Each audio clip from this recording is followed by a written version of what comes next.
354.45 crores. EBITDA grew by 28.07% to 54.34 crores. PAT grew by 41% to rupees 19.70 crores. Sales volume was 12,411 tons, up by 24.63%. Q1FY25 saw the highest ever volumes, revenue and EBITDA for the quarter. Blended EBITDA per ton was 43,785 rupees. In Q1FY25, we have also accounted for one-time expenditures related to the BCIPL acquisition amounting to 2.18 crores. Installation of new capacities in our Aurangabad facility is in process and on track for commissioning by September. With this, our consolidated capacity will grow to 90,000 tons per annum. During the quarter, the board had approved the fundraise of up to 360 crores. I'm happy to note that we have successfully completed the same via QIP. These funds will go in a long way to strengthening our balance sheet and fueling our future growth. A quick update on the merger with Pitti Castings. The approval of NCLT is expected shortly, and we hope to conclude the same during this quarter. With a strong performance in Q1 and continued demand from almost all our customers, we have a very optimistic outlook for the rest of the year and hope to surpass our annual targets of 48,000 tons on a standalone basis and 63,000 tons on a consolidated basis. I would now like to open the floor for the Q&A session. Thank you. Ladies and gentlemen, we will now begin the question and answer session.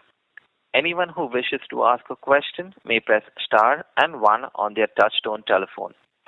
If you wish to remove yourself from the question queue, you may press star and 2. Participants are requested to use handsets while asking a question. Our first question comes from the line of Bala Subramaniam from Aryan Capital. Please go ahead. Good evening, sir. Congratulations for a good set of numbers. My first question regarding railway side. Lot of railway players are given conservative guidance because lot of railway orders has been delayed. So I just want to understand, we have exposure around the 30 to 35% kind of business in railways. I just want to understand what kind of order intake we have and what kind of opportunities we have in coming years.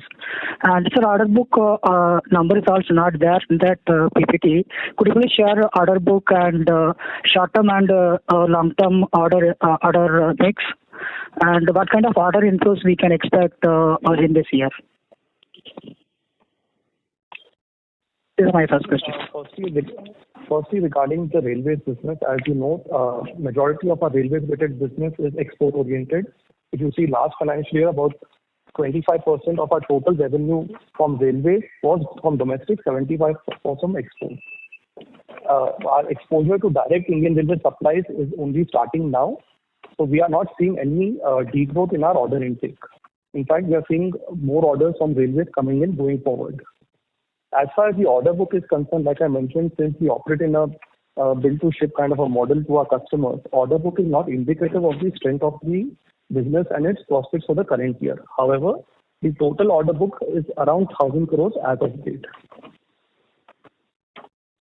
So what is the short-term and long-term mix? Long-term would be about 200 crores. This is a depleting order, which is one-time in nature and not industry standard. This number will keep coming down as we keep consuming that. Okay, sir. So we have added a new segment for pumps. So what kind of work we are doing? See, this pump segment has been added from the acquisition of Bagadia Chaitra Industries. A lot of their business at that company's level is for the agricultural pump set business. The major customer there is Texmo, and it's a good business. It's a good amount of ROCE. Got it, sir. Sir, really this Dakshin foundry, when we can expect a 3,300 metric ton, whether it is FY26 or FY27? Balasubramaniam, I've already answered these questions in the call for Dakshin. However, for the sake of repetition, they are already doing about 3,000 tons per annum of utilization. So they will continue at that rate. Okay, got it, sir. Sir, I'll come back in queue for further questions. Thank you. Thank you. Our next question comes from the line of Sani Vishy with Axis Securities. Please go ahead. Yeah. Thanks for giving me the opportunity and congratulations on another set of strong numbers. I have a few basic questions, sir. So one is, could you throw some light on the decline in exports revenue compared to the earlier quarters? And similarly, we are also focusing on high value-added assemblies, which also have shown declining trend in volumes. So that's my first question. Second is more of a bookkeeping question that EBITDA per ton declined for BCIPL. I understand it is because of some one-time expenses. So I just wanted to know that whether we expect any repetition of such expenditure in the coming quarters, or do we remain on track to improve EBITDA per ton for the company, for BCIPL? Yeah. So firstly, on the revenue, on a sequential basis, yes, exports are down. But if you see on a YOY basis, exports are up. For the same period in FY24, export revenue was 91.96 crores. However, for the quarter one, it's about 106.64 crores. Secondly, coming to your third question, which is the EBITDA per ton. EBITDA per ton again is actually higher than the same period before the same corresponding period of last year. And if I'm not mistaken, on a sequential basis, also it is higher than the previous quarter at 43,785 rupees per ton.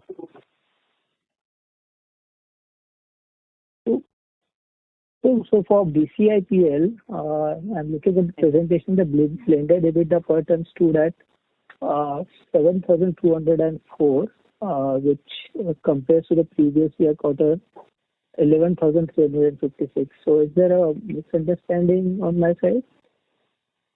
In that, you also have to see two things. In the BCIPL side, there are certain accounting policy changes. Number one, in terms of the inventory valuation, we have moved to a conservative method of accounting our inventory in that company post takeover. Secondly, if you see the tonnages reported in the PPT are for the full quarter. It is very categorically written. It's for full quarter and not proportionate. However, the EBITDA taken is for the proportionate period. Therefore, the EBITDA per ton comes down by about 1,200 rupees a ton. The impact of the inventory valuation is about 2 crores. If you adjust for that, the EBITDA in BCIPL on a standalone basis would have been about 12,000 rupees a ton. Yeah, makes sense. So I think we can expect it to around 12,000 or above that in the coming quarter. See, once the consolidation benefits start, as we have already acquired it on 6th of May, over the next 2 or 3 quarters, we expect this number to go up to about 18,000 rupees a ton. Okay, understood. Yeah. And on the volume side, so what is the reason? I mean, some color on why machine products volumes declined and the high value-added assemblies declined. This is purely on the product mix basis. On a full year basis, it should still be higher than the last year. Okay. Thank you, sir. Thank you. We have follow-up questions from Bala Subramaniam from Arihant Capital. Please go ahead. Thank you so much for follow-up question. Sir, what is the balance sheet numbers on this quarter? How much cash and debt level? The net debt number as on end of period, 30th June, was 525 crores. However, post fundraise, the net debt picture as of 1st of August is down to about 300 crores. Post both the acquisitions. 300 crores, 1st of August, right, sir? Sorry, 1st of August. Okay, got it. So how would the inventory levels, sir? Inventory days, if you could share some highlights on that working capital cycle side in this quarter.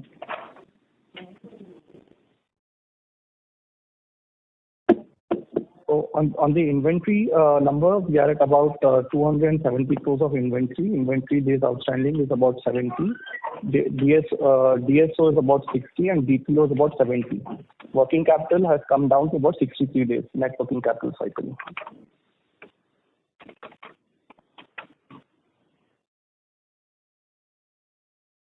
Got it, sir. So, sir, this 300 crore of net debt, so like how we can look at over the next 2 years, like whether we are trying to reduce further or like we are focusing on further inorganic growth opportunities? See, as of this particular second, we are not looking at any additional inorganic opportunities in the current financial year. We have already done 2, and we'll be looking to consolidate these and integrate them into our business. Whatever cash flow that we generate, the free cash flow should be going towards further reducing our debt only. Beyond that, we will look at strategies for next financial year closer to the time, looking at how the integration of the existing acquisition goes. Got it, sir. Got it. Thank you, sir. That's it from me. Thank you. Ladies and gentlemen, if you wish to ask a question, please press star and 1. Our next question is from the line of Dharmil with Dalmus Capital Management. Please go ahead.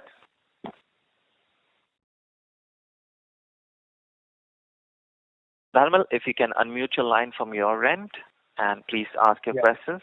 Thank you. Yeah, can you hear me? Yes, Dharmil, please go ahead. Yeah, so my first question is more on the operating metrics that you have shared in the Pitti. So the lower value added has grown and the machining part and the higher value has declined. Despite that, the EBITDA per ton has increased for the standalone business. Any reason? What is the particular reason for this? The total operating leverage is up by 25%, so your overheads will be distributed better simply on that basis. And the product mix. So if you see the blended sales realization of the rotating electrical equipment, it's still up by 9.8% despite the decrease in raw material prices. Understood. And secondly, in the standalone business, your other expenses used to be somewhere around 20 to 25 crores, which is now increased to 35 to 40 crores. So what is the particular reason or expense this other expenses has grown, and will this remain same for the remaining year? Like I mentioned, there are certain one-time expenses amounting to 2 crore rupees with the acquisition, and also a lot of the expenses for the full year is normally booked in the first quarter, certain of them. So the other expenses are higher by about 5 crores when compared to the previous quarter. 33.68 crores of the other expenditure during quarter 4. Sequentially, it's up by about 5 crores, in which expenditure on a one-time basis about 2 crores. So for the next 3 quarters, keeping aside the one-time expense, other expense should come down. They should come down by a small margin. Understood. And lastly, I mean, the overall lamination industry in India has seen quite a growth. All the players have been seeing some growth as well.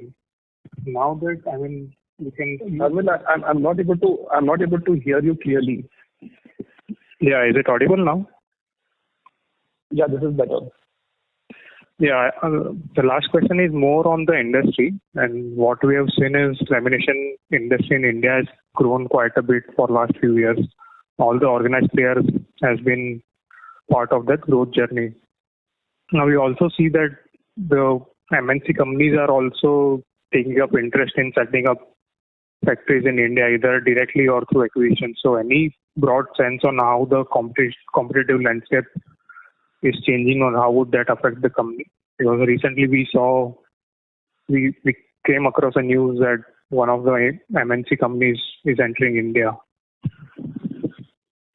Yeah, so that was on the cards for some time, so it's not news at least to us. And there have been MNCs in India doing this work in form of Temple Steel for the last 15 years. So it doesn't really change the competitive landscape. It gets more organized, which is much better for the industry as a whole. We welcome the addition of these MNCs and hope that they further drive up the consolidation of the industry. That's it, sir. Thank you. Thank you. Our next question is from the line of Sanjeev Zabed with Dream Ladder Investments. Please go ahead. Yes, sir. My first question was regarding is there any further space available at your Aurangabad unit after completing the current capex? Hello. Yeah, sorry. In Aurangabad, we have actually added about 2.5 lakh square feet of built-up area. We do not have any further area to add new buildings, but within the space created, we have enough runway to expand the capacity there up till 100,000 tons per annum, which is basically another 28,000 tons increase in the location. And sir, related to this is any update on when we will tentative timeline when you can complete the current capex, the 198 crore capex announced for machining? Sorry, I couldn't hear you clearly. The capex for machining, you said? Correct. Yes. What would be the completion timeline? See, in that, the good part about adding the capacity in machining is, as the requirement is there, we are able to add it. So we intend to finish this about 12 to 18 months from now, looking at the increased demand. We are not rigid on closing it on a particular date. We are going to keep it slightly flexible so that we don't incur the overhead cost of the expansion without the revenue coming in. Okay. Great, sir. And the last question, if I can squeeze in, it was regarding the EBITDA per ton. Can you throw some light on what kind of a good trajectory on EBITDA per ton we can expect over the medium term? So if you take on a standalone basis, we did about 43,785 rupees EBITDA per ton. If you adjust for the one-time expenditure related to the acquisition of Bagadia Chaitra, we are already somewhere around 45,500 on a standalone basis. With the addition of Pitti Castings, the merger, this number should grow to about 48,000 on a standalone basis. Okay, sir. That's it from my side, and all the best. Thank you. We have follow-up questions from Bala Subramaniam with Aryan Capital. Please go ahead. Hi, sir. Sir, we have seen this quarter employee cost and other expenses in terms of sales increased around 100 to 200 basis points. Post consolidation of all the acquisitions, we can expect the normal levels of 8% kind of employee cost and 8 to 9% kind of other expenses in coming quarters. We've had our increment cycle in the first quarter, and obviously the numbers are going to grow over the next quarters on the sales side. So the employee cost as a whole will remain fixed at this at an absolute number. As a percentage of revenue, it really doesn't have much meaning as the revenue will change with respect to the raw material pricing. Got it, sir. So these recent acquisitions, this Bagadia Chaitra as well as the Dakshin foundries, these order executions are having any price class like in Pitti standalone basis we have a price class. Excuse me, I'm sorry, but I'm not able to understand your question. If you can speak slightly slowly. And please. Yes, sir. Sir, I'll repeat the questions. In Pitti Engineering on standalone basis, we have a price variation class for 3 months. And some of the contracts are like wind and other contracts, we have some little, there is no price variation class. Like this, recent acquisition companies, Bagadia Chaitra as well as Dakshin Foundries, any price variation class on the execution of orders? Yeah, so both the casting industry as well as the lamination industry as a standard have a quarterly price variation clause built into all contracts. Similarly, these two companies also have the same clauses with all the customers. Is there any lag, sir? It happens on the first.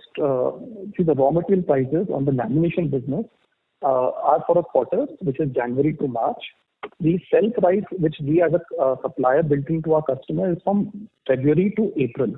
So while it is for a quarter, it is staggered by 1 month. The idea behind that is that your inventory can be consumed at the old rate.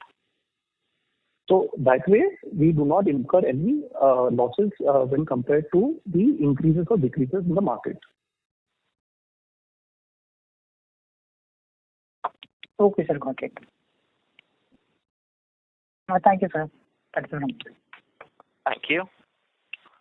Ladies and gentlemen, if you wish to ask a question, please press star and one.